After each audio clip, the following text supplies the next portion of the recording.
This podcast is brought to you by Subculture Corsets. Find them at subculturecorsets.com or stop in at the store at the Avenues Mall off of 95 in Jacksonville, Florida.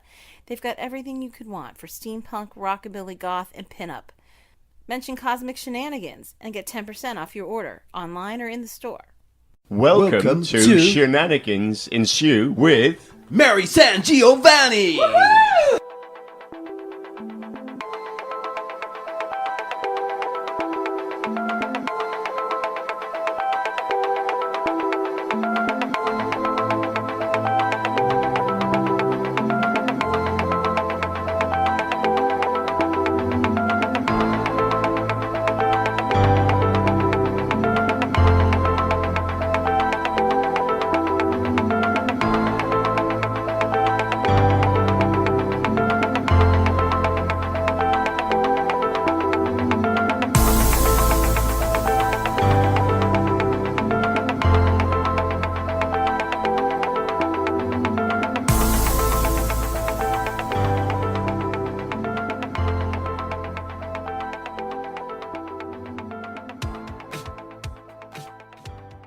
Hello there, and welcome to episode 9 of Cosmic Shenanigans. I'm coming up on the double digits, very super excited about that.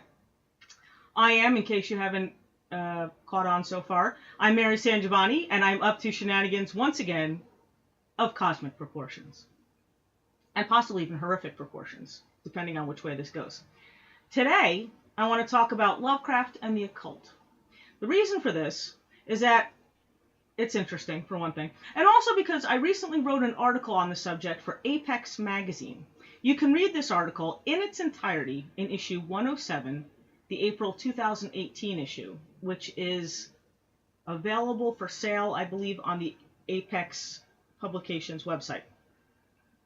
Or you can go to my website at www.marysangiovanni.com, and within that first page there's a link to the article itself. Or the article, the issue itself, I apologize.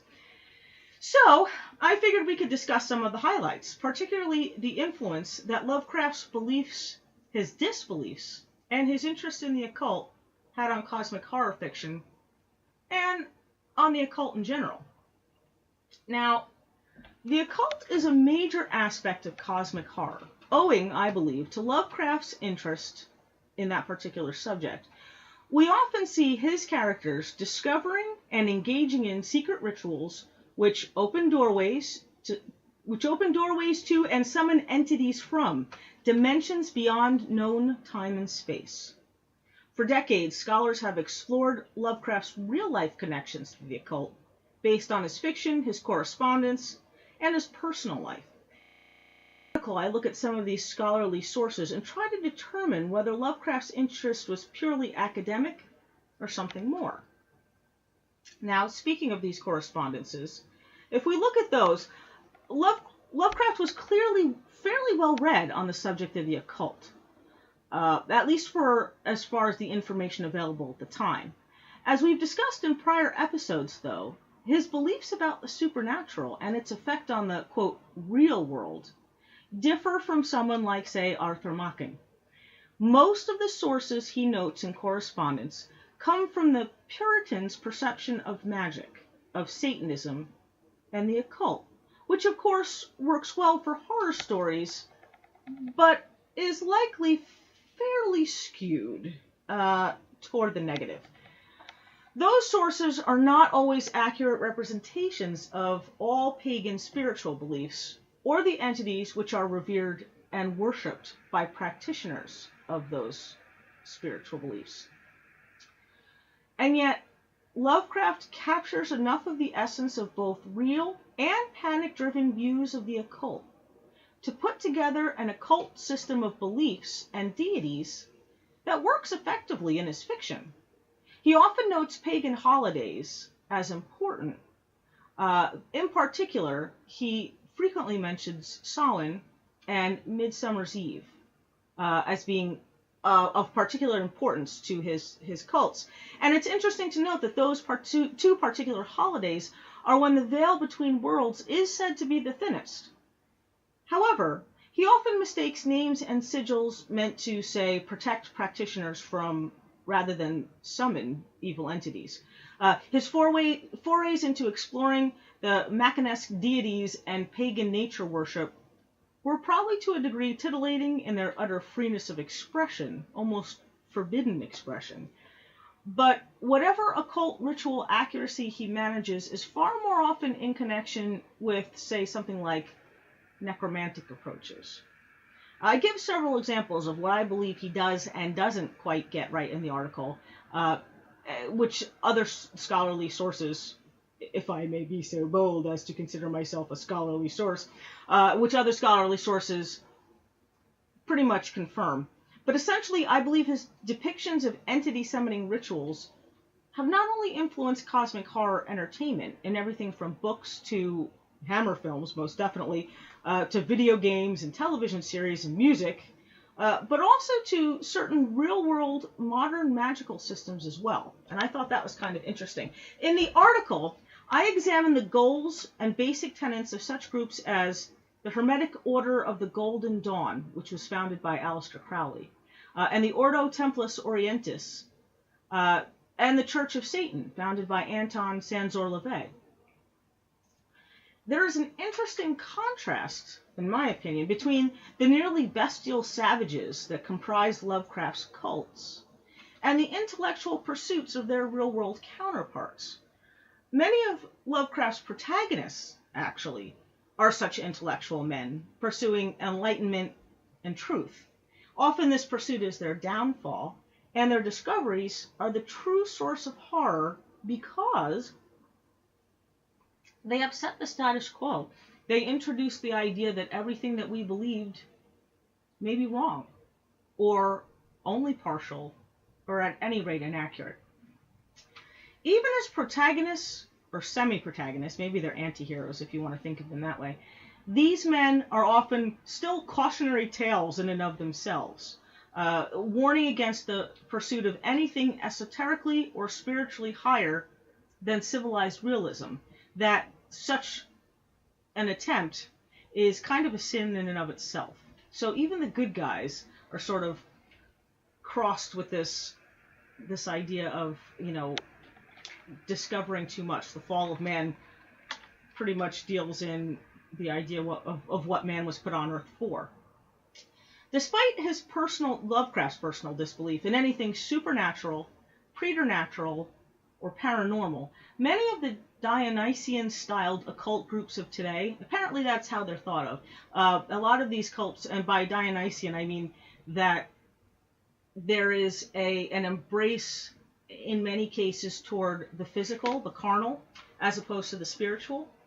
And I think a lot of those groups get sort of lumped in as satanic or somehow or Luciferian or black magic type things. Essentially what we've associated historically with evil, although we're going to come back to why that's maybe not 100% accurate. But at any rate, many of these Dionysian-styled occult groups seem to have found Lovecraft's work ranging from anywhere from inspirational to outright practical and effective as a system of religion and magic. One of the sources, if you go to the article, if you read the article, one of the sources listed in the bibliography goes into more detail regarding that, about how some of these groups have actually tried out, and I imagine they must have fleshed out in some ways the ritual or extrapolated these rituals based on current occult knowledge, but have claimed that they work, have claimed that these spells actually work in summoning entities. There's a possibility that they've adapted this so smoothly because Lovecraft's deities are not really good or evil. Okay, it wasn't until we get to Lovecraft's Circle where there's a distinction between good entities and evil entities. Lovecraft's entities, for the most part, didn't like each other. They didn't all like each other, and they fought like cats and dogs, but they're not really separated into any kind of current religious system sense of good or evil. In the article, I explore a little bit about why that is. And as I mentioned therein, and here's a quote, while many modern black magic groups claim not to worship a deity at all, but rather acknowledge concepts under the names of deities, Those who do often portray those deities in much the same way that Lovecraft did.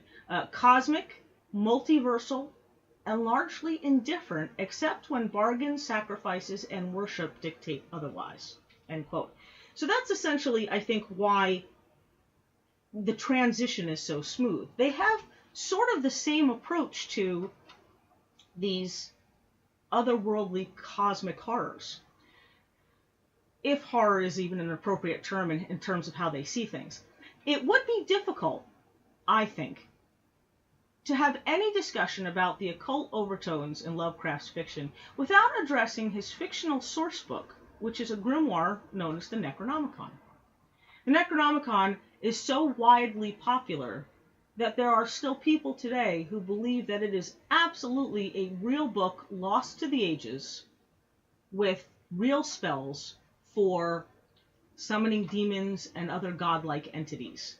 Now, this rumor, all right, this mode of thinking has been perpetuated by Lovecraft devotees in the publishing field who have claimed to have published versions of the Necronomicon manuscript to varying degrees of success, I suppose, that they claim to have gotten from real-world sources. So people have, in the spirit of the Necronomicon, claimed to have published the at least in pieces the actual manuscript itself. They've perpetuated the idea that this is a real esoteric grimoire somewhere. But Lovecraft has essentially admitted to creating it himself. His influences in creating it, okay, they range a little bit, and it's sort of interesting to look at how he kind of put together the Necronomicon. There is, to the best of my knowledge, nothing in Lovecraft's entire canon which actually relays the entire Necronomicon, the entire book. There are excerpts from it all over the place, and those excerpts were built upon and added to by his proteges, but there is no actual entire Necronomicon manuscript, which, you know, it feeds into this sort of idea of mystery. It also feeds into the idea that this is a very dangerous book, because usually the pieces that are missing are significant portions of the ritual which allow you to summon entities from other planes of existence. Now, Lovecraft always had an interest in mythology. That's been documented in his letters to friends and colleagues, and his effectiveness in using ancient Akkadian, Egyptian, and Sumerian mythology as models for his own pantheon and religious ritual practices, alluded to or described in the snippets of the Necronomicon that were given in his work, have sparked some degree of debate. Many believe that his mythos simply was inspired by and built upon, as all good fiction does, certain truths and beliefs as held by these ancient people, that's why there's so much similarity to actual magical systems. Others believe that the credibility and indeed the success of magic ritual practice based on his mythos proves some divine or maybe demonic intervention or inspiration, that, you know, there's some give and take here, that one inspired the other, although whether the Necronomicon is the chicken or the egg, no one's really sure. Now, although I don't delve too deeply into Lovecraft's dream cycle stories in the article, the man professed on more than one occasion to have found inspiration for his fiction in his dreams. So we also have, in addition to his interest in mythology and the occult, what essentially amounts to dream magic. Here, the dream magic practices of assorted pagan religions and his fiction overlap. I mentioned in the article, quote, one can find echoes of European magic that predates Wicca, ancient Egyptian and Sumerian mythology, voodoo, Thelemic and Hermetic systems, rituals from the Lesser Keys of Solomon, and colonial accounts of Salem, Massachusetts, homegrown Satanism. So there are a number of influences, and not the least of which is stuff that came to him in dreams. Some people believe that may have been entities using Lovecraft as a conduit. Now, I'm not saying that's true or not. I'm just saying that those are some theories. about the Necronomicon's veracity and about Lovecraft's involvement in the occult, such as it is, and influence on the occult. Now, I know that regardless of whether you believe he was directly or indirectly involved in the occult himself, and I posit my theory in the article, but I don't want to spoil it for you, so I won't say here. You can't deny that the enduring influence of Lovecraft's godlike monsters, multiple dimensions, and the cosmic scope of life in the universe far beyond the stars we know, in fact, far beyond any stars at all, stems from his interest, if not involvement, in the occult. And it has gone on to influence countless cosmic horror stories and weird fiction in general. While some, if not most, of the occult elements in Lovecraft's work have become such a part of cosmic horror as to achieve the level of trope, I do think it's possible to produce works of cosmic horror devoid of direct or specific elements of cults. Okay? Now, to be clear, cults would be groups that are involved in the occult.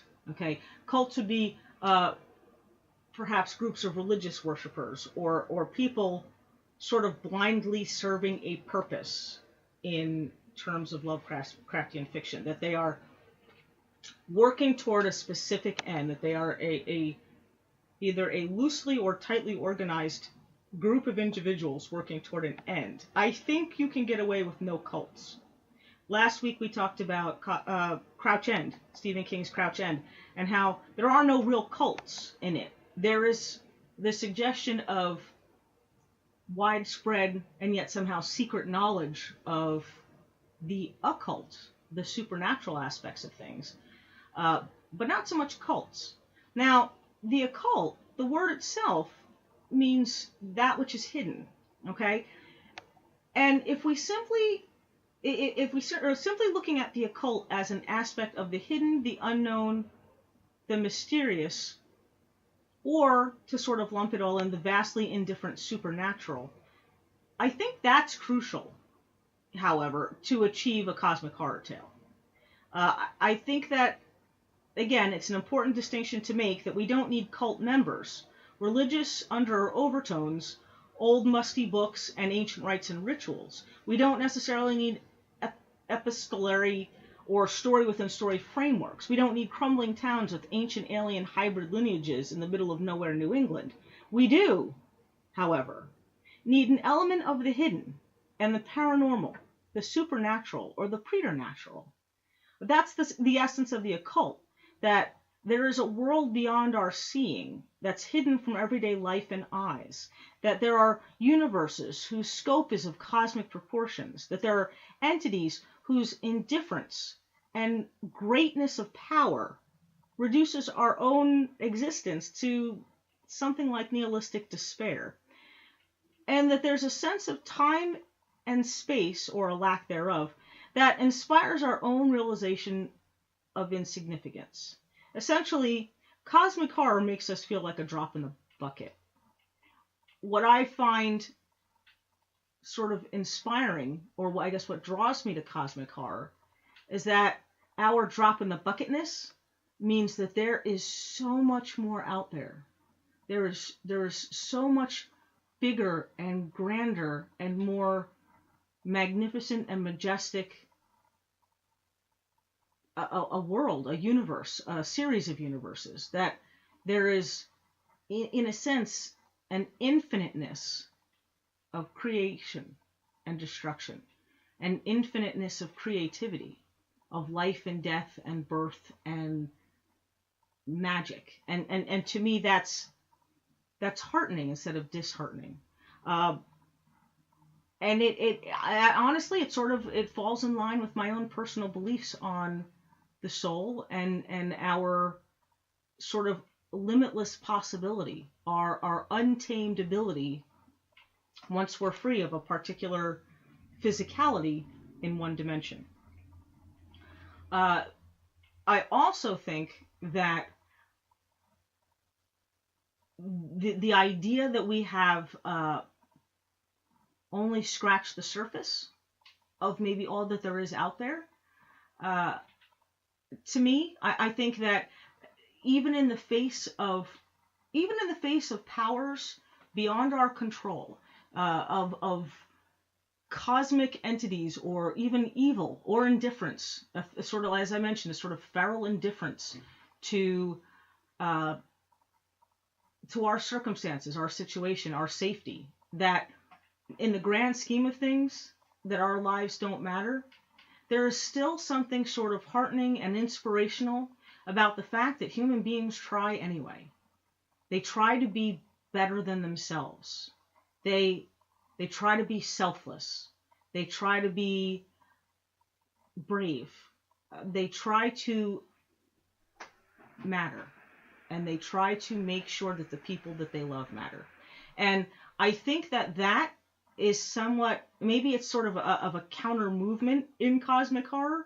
I don't know that those are traditional themes, maybe, that run through Lovecraft stuff, or even some of Lovecraft's contemporary stuff. But I do think that a lot of modern cosmic horror, it sort of marries and weaves together this idea of hopelessness, this sort of nihilistic indifference, a lot of times with people trying to buck the odds anyway, and find some meaning and significance in their overall existence within this framework of almost mind-blowing cosmic scope.